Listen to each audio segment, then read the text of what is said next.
প্রধানমন্ত্রী পদে 10 বছরের বেশি নয়, সিদ্ধান্তের একমত বিএনপির। একজন ব্যক্তি 10 বছরের বেশি প্রধানমন্ত্রী পদে দায়িত্ব পালন করতে পারবে না। মঙ্গলবার 24 জুন রাতে দলের স্থায়ী কমিটির বৈঠকে এই সিদ্ধান্ত নেওয়া হয় বলে বৈঠক সূত্রে জানা যায়। গুলশানের বিএনপি চেয়ারপারসনের রাজনৈতিক কার্যালয়ে অনুষ্ঠিত বৈঠকে লন্ডন থেকে ভার্চুয়ালি সভাপতিত্ব করেন দলের ভারপ্রাপ্ত চেয়ারম্যান তারেক রহমান।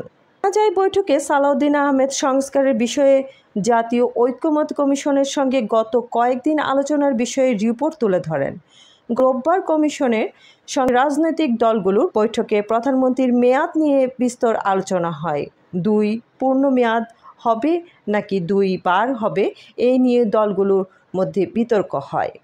যুক্তিতর্কের এক পর্যায়ে এই বৈঠকে সালাউদ্দিন আহমেদ বলেন, এভাবে ঐক্যমত আসা হয়তো সম্ভব হবে না।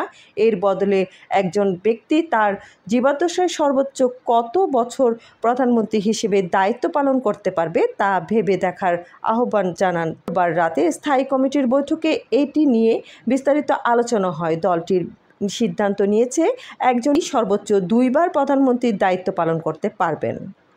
জানা গেছে, মঙ্গলবার রাতে স্থায়ী কমিটির বৈঠকে এটি নিয়ে বিস্তারিত আলোচনা হয়। দলটির সিদ্ধান্ত নিয়েছে একজন ব্যক্তি সর্বোচ্চ 10 বছর 2 পূর্ণ মেয়াদ প্রধানমন্ত্রী পদে থাকতে পারবেন। এছাড়া বিএনপির সিদ্ধান্ত হচ্ছে নারীদের জন্য 100 আসন এবং সংসদের উচ্চ কক্ষের সদস্য সংখ্যা 100 জনের বিষয়ে বিএনপি ইতিমধ্যে একমত পোষণ করেছে। প্রধান বিচারপতি নিয়োগের ক্ষেত্রে জ্যেষ্ঠতম 2 জনের মধ্যে যে কোনো একজনকে নিয়োগের বিষয়ে দলটির একমত হয়েছে।